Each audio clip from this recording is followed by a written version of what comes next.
नमस्कार, माझ्या रेसिपीमध्ये तुमचं स्वागत आहे. चला तर मग एक नवीन रेसिपीला सुरुवात करूया. आज आपण बनवणार आहोत चीज पराठा. त्याच्यासाठी लागणारं साहित्य ते बघूया. इथं मी गरजेनुसार गव्हाचं पीठ घेतलेलं आहे आणि आता त्याच्यामध्ये गरजेनुसार मीठ टाकून घ्यायचं आहे आणि मोहन देण्यासाठी गरजेनुसार तेल टाकून घ्यायचं आहे. आता या पिठाला चांगलं मिक्स करून घ्यायचं.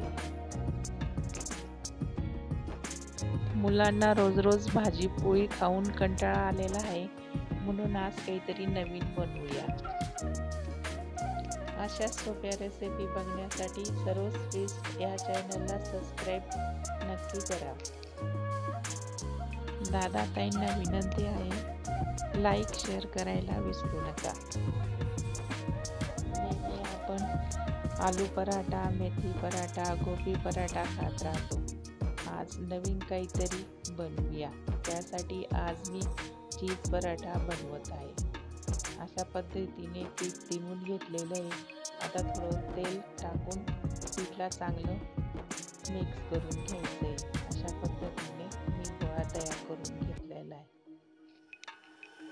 इथं आपल्याला गॅस चालू करून घ्यायचा आहे.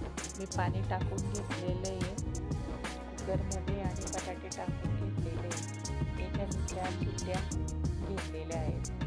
अशा पद्धतीने बटाटे शिजून झालेले आहेत. याच्यासाठी मी 4 ते 5 हिरव्या मिरच्या घेतलेल्या आहेत, लसूण घेतलेला आहे, कोथिंबीर घेतलेली आहे गरजेनुसार. आणि आता याला असं क्रश करून घ्यायचं आहे. क्रश करून झालेलं आहे. उकडलेले बटाटे आता काढून घ्यायचे कुकरमधनं. ते थंड झालेले आहेत आणि याच्यातले मी फक्त 2च बटाटे घेणार आहे. अशा पद्धतीने साल काढून घेतलेली 2 बटाट्यांची आणि किसून घेतलेले बटाटा थंड होऊ द्यायचा आहे. याच्यामध्ये मी अर्धी वाटी किसलेलं चीज टाकून घेतलेलं आहे. पेरी पेरी मसाला टाकून घेतलेला गरजेनुसार, चटणी टाकून घेतलेली गरजेनुसार आणि लसण, हिरवी मिरची, कोथिंबीरचं क्रश केलेलं ते टाकून घेतलंय गरजेनुसार. वरून कोथिंबीर टाकून मिक्स करून घेतलेले अशा पद्धतीने.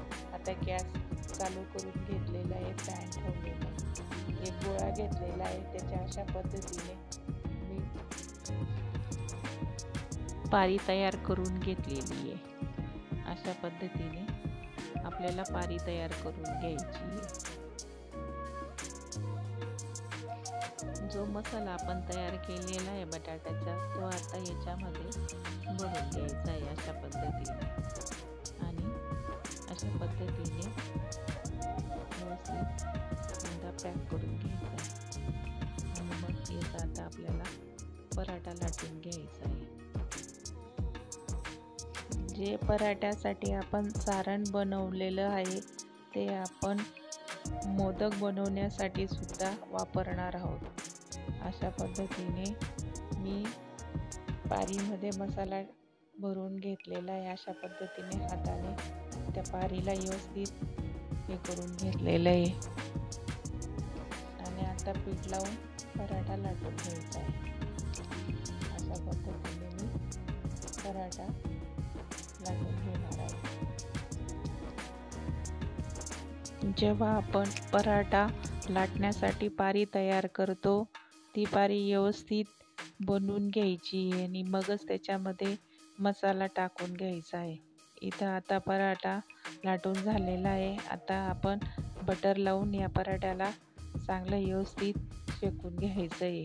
दोघी साईडने असे आलटी पलटी करून दोघी साईडने हा पराठा शेकून घ्यायचा आहे आपल्याला. इथं अशा पद्धतीने मी पराठा इथं तयार करून घेतलेला आहे. आता या पराठ्याला आपल्याला एक प्लेटमध्ये काढून घ्यायचा आहे. अशाच पद्धतीने मी दुसरा पराठा पण लाटून घेतलेला आहे आणि शेकून घेतलेला आहे. पराठा इथं तयार झालेला आहे. बघा, खूप छान पराठा तयार झालेला आहे. अशाच पद्धतीने दुसरा पराठा पण मी तयार करून घेतलेला आहे. एका प्लेटमध्ये 2 पराठे काढून घेतलेले आहेत आणि याच्यामध्ये मी टमाटे सॉस बरोबर खाणार आहोत. भेटूया पुढच्या रेसिपीमध्ये.